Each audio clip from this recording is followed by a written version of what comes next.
and by the weight of its hidden influences is shaped our future's self-discovery.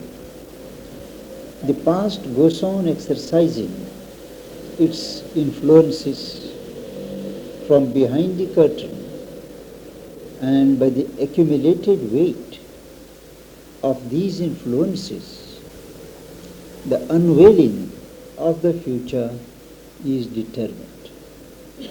The future does not drop from a vacuum. It is, to a certain extent, shaped by our past. Thus, all is an inevitable chain. And yet, a series seems of accidents. To an apparent view,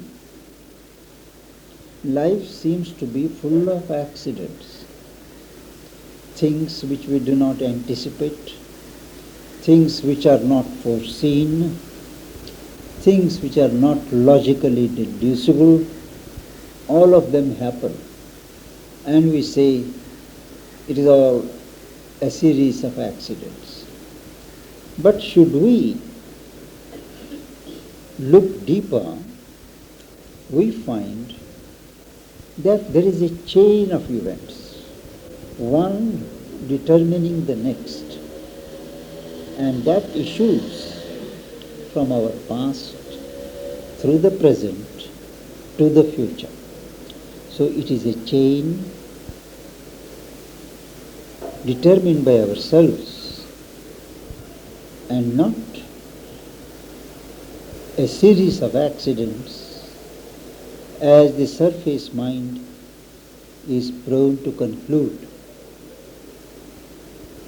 The unremembering, now this he explains here, the process by which the past prolongs itself in the present. The unremembering hours repeat the old acts. We do not remember. It is only when the acts are done that we recall, yes, we had done this, we had decided not to do this, but we do it again. So the unremembering hours repeat the old acts. The repetition of the old acts, old thoughts, old feelings, whether we want it or not, is, as Sri Aurobindo explains, a result of the mechanical mind, which, like a gramophone record, goes on repeating till we learn not to notice it. The unremembering hours repeat the old acts. Our dead past round our future's ankles clings.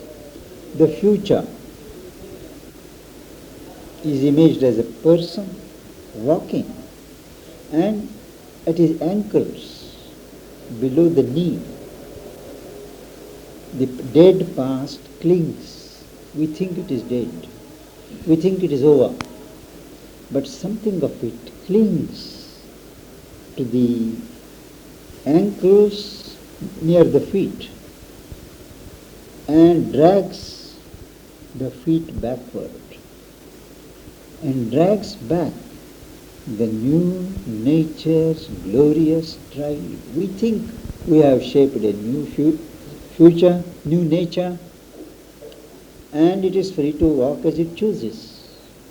But all the while, there is the pullback of the past, or from its buried corpse, old ghosts arise. The buried corpse of the past, the old ghosts Ghosts come into operation after the body is dead. Old thoughts, old longings, dead passions live again, recur in sleep. Even if we abolish them from our waking state, they repeat themselves in dreams, in periods of sleep, or move the waking man to words that force the barrier of the lips. It is an experience with many of us that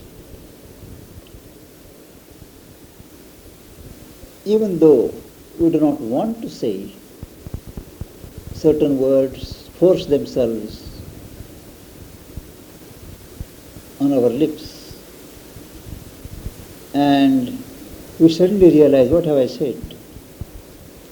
That is because the past impressions, they move to words that force the barrier of the lips against our will, against our choice.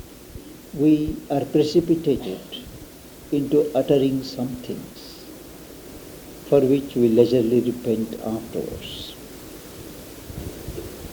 They move the waking man to words that force the barrier of the lips, to deeds that suddenly start,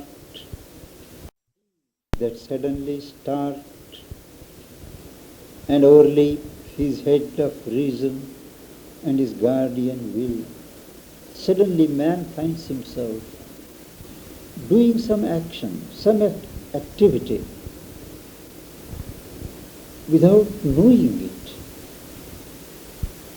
His reason opposes it, his will does not sanction it, but all the same he finds himself doing it. That is because he is impelled by the legacy of his past, and that is the meaning of samskaras, impressions left in the grooves of our being by past habits of thinking, feeling and acting. The thoughts go, the feelings evaporate, the deeds are finished, but something of each remains as a sediment, as a deposit, and accumulation of these deposits, they are called samskaras. They determine our temperament, our nature, our habit.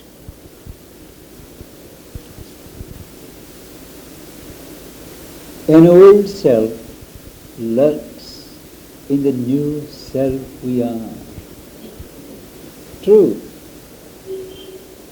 we have remade ourselves, we are newborn, we have a new self. But there is something of the old self there still. The karma of the old self has not exhausted itself. Until that is done, the old self insists on making its presence felt in the new self. Hardly we escape from what we once had been.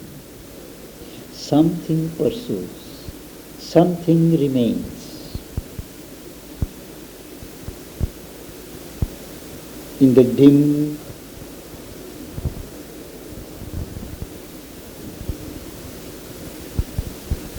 you would remember the Vietnam War, where a lot of American youngsters were conscripted and sent to fight. And the war was something very peculiar in that the communists whom the Americans were supposed to fight, they would never meet them in the open. They would hide in the jungles, thick jungles, hide in small sheds and cottages of the villagers, and from there fire through their bombs kill American soldiers. So many times the Americans would suspect that they are hiding in a particular village, and they would want to take a revenge. So some of the most notorious incidents took place where whole villages were wiped out by American armor, only on suspicion that these villagers don't reveal to us the hideouts of the communists, Viet Cong people, and we must teach them a lesson. So somebody issues an order, and whoever comes, they shoot. So once, when I was in the United States some years ago, one young man, less than 25, with a tense face, asked me, he said, when I was there, I shot a young girl, very young,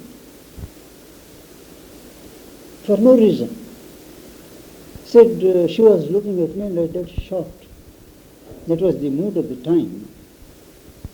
And ever since then, wherever I go, whatever I do, that girl's face haunts me, accusingly. How could you kill me? Not in so many words. And that's the way the past pursues. He tried to reason. He had to obey the orders of his superiors. He was conscripted and sent by the government of the nation. And all blame should attach to them and not to him, in spite of all mental reasoning. He could not get out for years and years. I think when he met me, it must have been at least 10, 12 years after the war. But still, he was being haunted. And he was almost driven to suicide by what he was haunted. I remember these lines of Sri Aurobindo at that time. Our dead past round our future's ankles clings. The impressions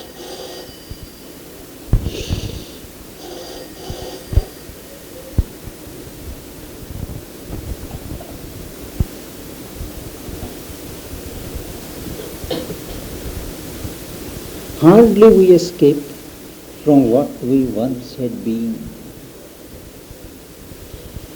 In the dim gleam of habits and passages, in the subconscious darkling corridors, all things are carried by the porter nerves. Now here is a very important observation.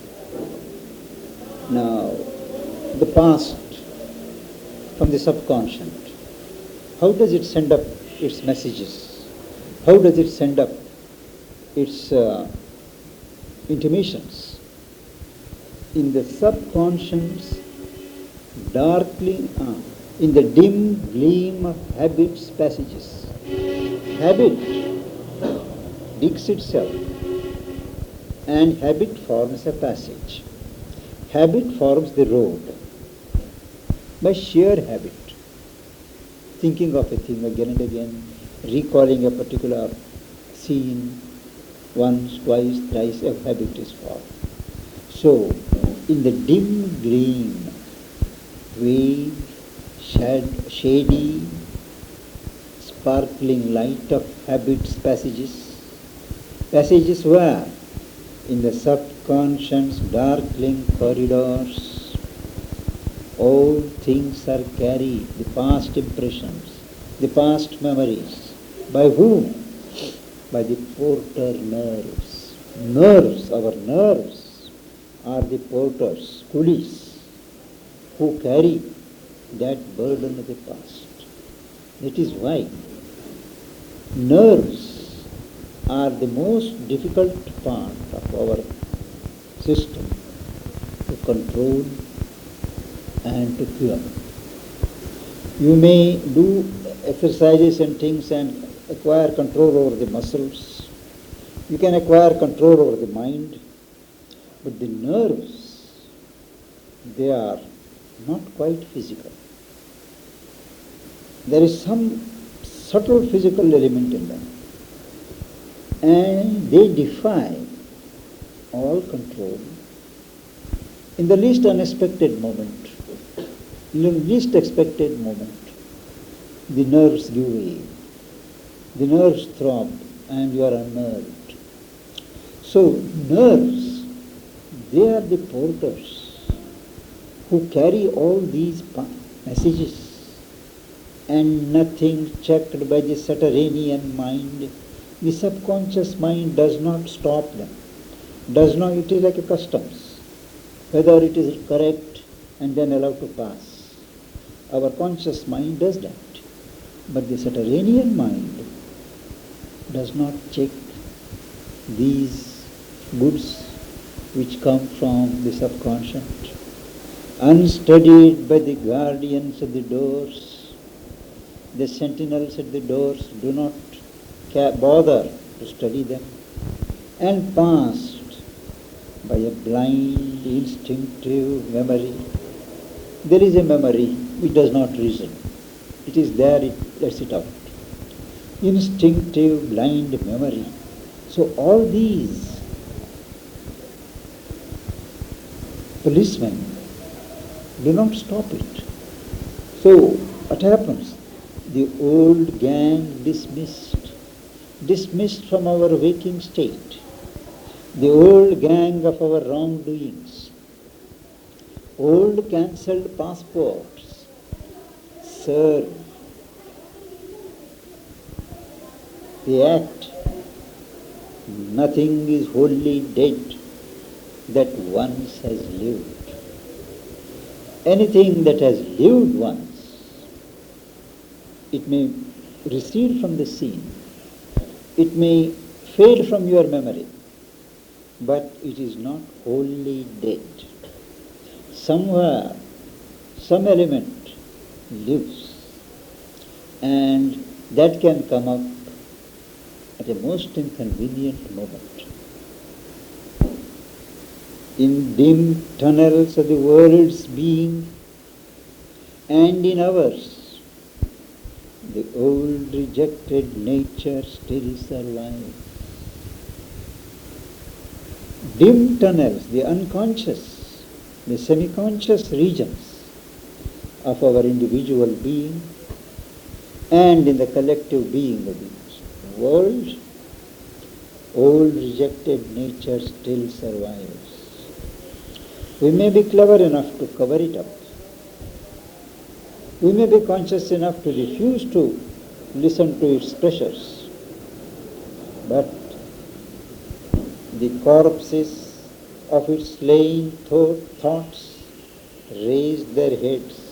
We think they are dead and gone. But those very corpses of thoughts that are slain raise their heads and visit mind's nocturnal walks in sleep, in dreams in sleep. They come and knock at our doors. Its stifled impulses breathe and move and rise. All keeps a phantom immortality. It is as if those things never die, as if those things are immortal. But he says it is a phantom immortality, not true. Irresistible are nature's sequences. Cause leads to effect leads to another effect. So these sequences are irresistible. The seeds of sins renounced sprout from hid soil.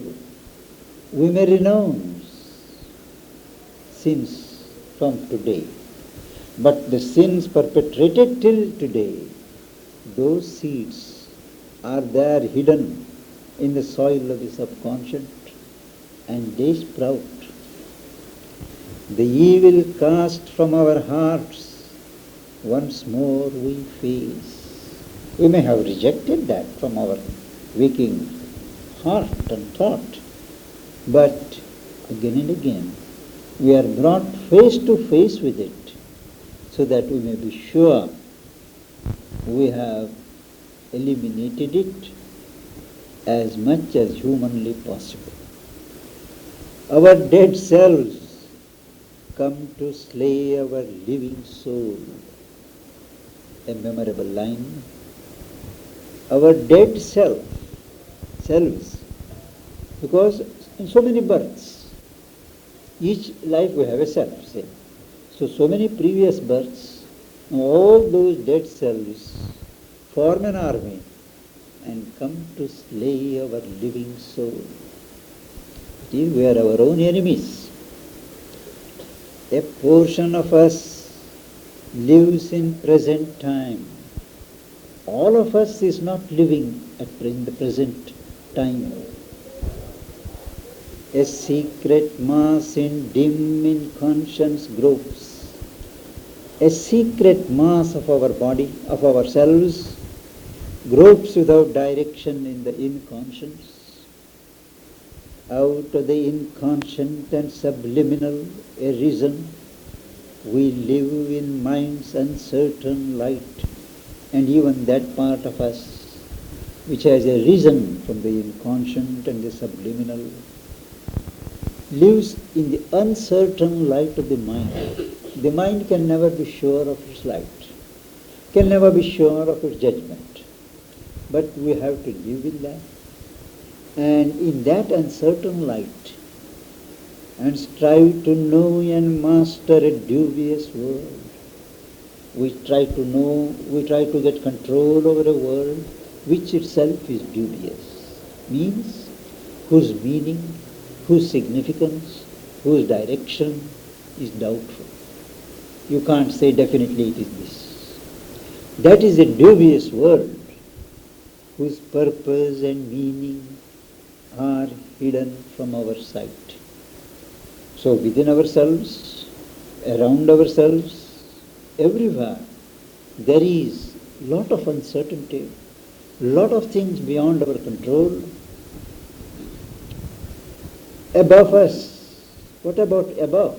If you ask, he says, above us dwells a superconscient God, hidden in the mystery of his own light. There is a God, no doubt, but he is not communicable to us. He is concealed from our sight in the mystery of his own light. If above us is like that, around us is a vast of ignorance, lit by the uncertain ray of human mind. Below us sleeps the inconscient, dark and mute. That is the pitiable state of man. Above there is a God who is not accessible. Around is a vast sea of ignorance, over which plays only an uncertain ray of the human mind. And below is the dark and mute, inconscient asleep. Luckily, he says, but this is only matter's first self-view. It is only as long as we are confined to the matter, the perspectives of matter, that this appears to be the world around us and the world within us. But actually, it is something